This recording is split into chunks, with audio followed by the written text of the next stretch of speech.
بسم اللہ الرحمن الرحیم۔ ایک ایسا مریض میرے پاس حاضر ہوا، گلا خراب تھا اس کا، اسے بواسیر بادی بھی تھی اور اس کے ساتھ بخار اور گیس کا عارضہ بھی تھا۔ یہ علامت لیے ہوئے مریض میرے پاس آیا۔ گلے میں عموماً درد بھی ہوتا ہے، خراش بھی ہوتی ہے گلے کی خرابی میں۔ تو میں نے اس کی تشخیص کے لیے نبض دیکھی تو ضیق تھی، طویل تھی، درمیان میں تھی، ایسی نبض ہوتی، عضلاتی نبض ہوتی ہے۔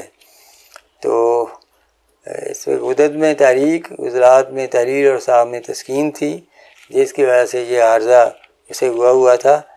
بندے نے جو اس کا علاج کیا، غدہ اعصابی ملین 1 گولی صبح دوپہر شام، اکسیر بادیان 1 گولی صبح دوپہر شام، اکسیر ہلدی 1 گولی دن میں 3 بار، لو خیار شمبر صبح شام جو ہے وہ نیم گرم پانی میں 1 چمچ ملا کر جوشاندے کی طرح پینے کے لیے تجویز کیا گیا۔ بخار کے لیے کشتہ گاؤ دنتی در بر مدار دیا گیا 2 رتی صبح شام۔ اللہ کے لطف کرم سے گلا بھی ٹھیک ہو گیا، بواسیر بھی درست ہو گئی، بخار بھی جاتا رہا اور گیس بھی ٹھیک ہو گئی۔ ٹونسل کا لوگ بچوں کے آپریشن کراتے ہیں۔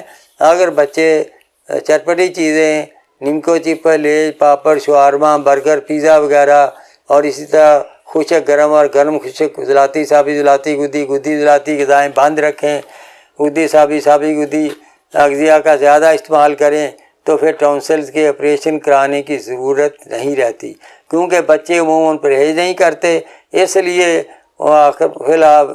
بالآخر انہیں ٹونسل کا آپریشن کرانا پڑتا ہے۔ اور ٹونسلز کا آپریشن کرانا کوئی بہت مفید ثابت نہیں ہوتا۔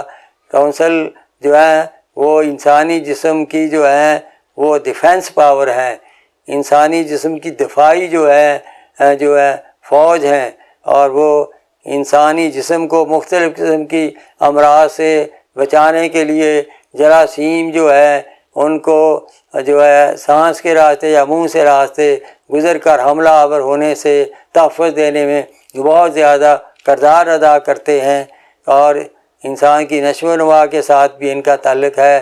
زیادہ تر جن بچوں کے ٹونسل نکال دیے جاتے ہیں ان کے قد بھی بڑھنا رک جاتے ہیں، ان کی نشو و نما بھی ویسی نہیں رہتی۔ اس لیے ٹونسلز کے کما کو پرہیز سے گریز کرنا چاہیے۔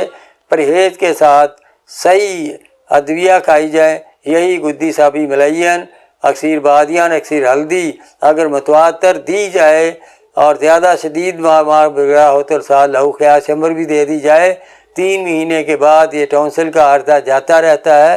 لیکن بچے کو جو ہے زیادہ تر پھر بھی عضلاتی گدی اور گدی عضلاتی اور عضلاتی اعصابی اغذیہ سے پرہیز ہی رکھنا چاہیے، تاکہ اس قسم کی مرض دوبارہ لوٹ کر نہیں آئے، تو یہ اس میں محتاط ضروری ہے۔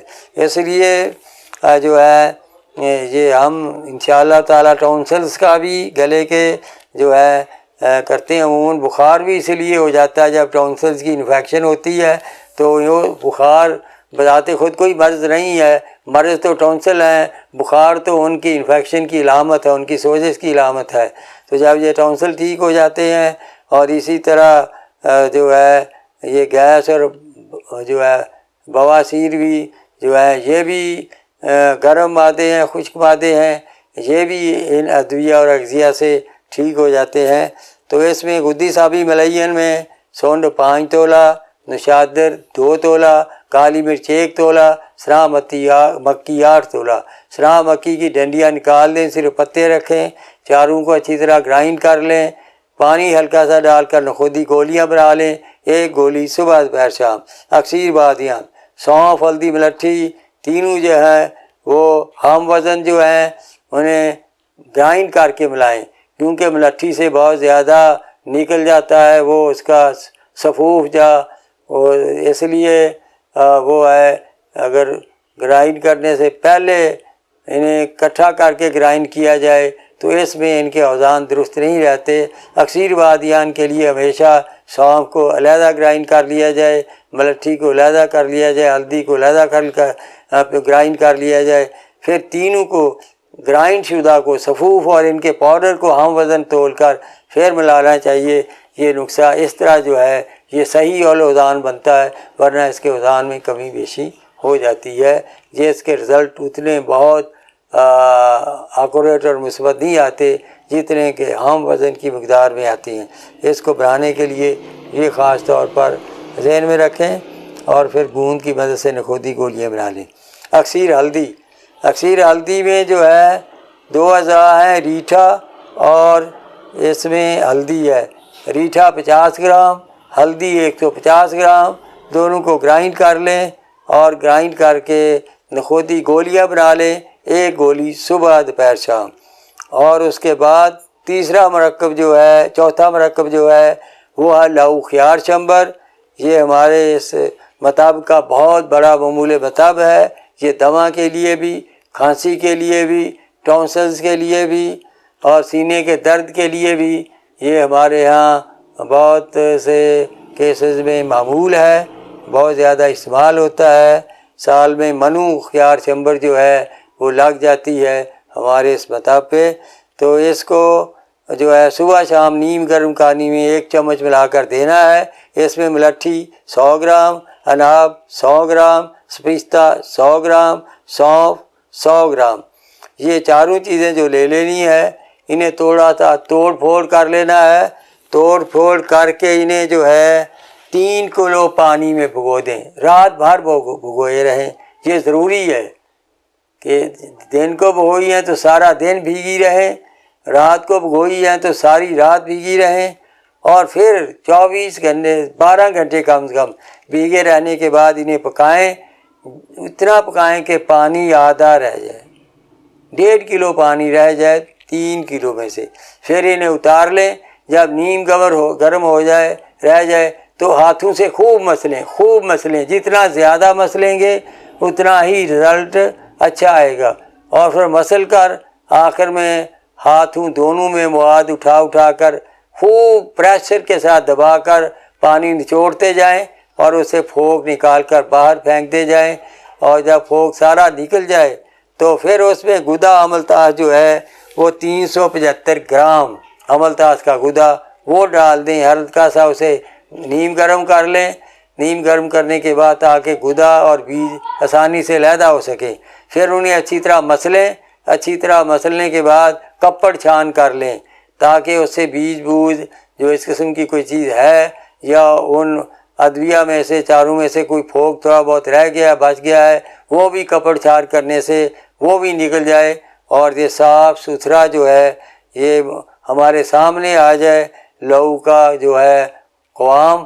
اور پھر اس میں جو ہے 1.5 کلو چینی ڈالیں، 1.5 کلو چینی ڈال کر پکائیں، لہو کے قوام پر لے آئیں، تیار ہے۔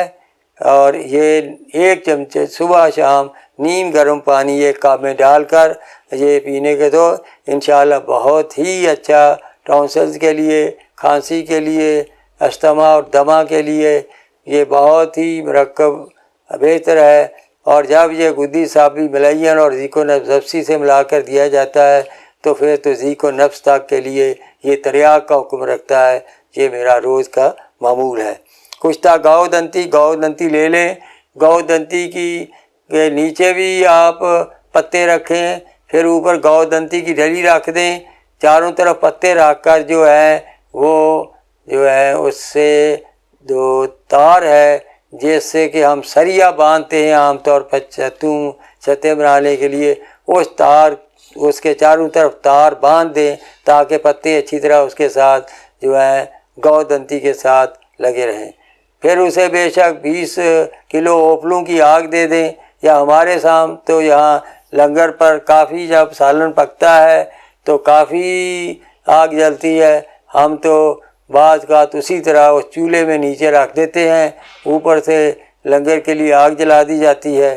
جب لنگر تیار ہو چکتا ہے اور پھر جو آگ کے کوئلے جب جو ہیں وہ بجھ جاتے ہیں تو پھر اسے نکال دیا جاتا ہے، گرائنڈ کر لیا جاتا ہے، کشتہ جو ہے تیار ہو چکا ہوتا ہے۔ کشتے کے تیار ہونے کی پہچان یہ ہے معمولی سے دباؤ سے وہ بھرتا جاتا ہے، ٹوٹتا جاتا ہے، اس کی سختی ختم ہو چکی ہوتی ہے۔ اگر اس طرح بھربھرا ہو جائے تو اس کا مطلب ہے کہ کشتہ تیار ہے۔ پھر اسے کھرل کر لیں اور یہ گودنتی کا کشتہ تیار ہے، دو رتی صبح شام، یہ بخار کے لیے اللہ کے لطف و کرم سے گلے کی خرابی ہو یا بواسیر ہو، بخار اور گیس بھی ساتھ ہوں، تو ایسے مریض کو ایسا مرکب دینے سے اللہ تعالیٰ شفا سے نوازیں گے۔ اللہ حافظ۔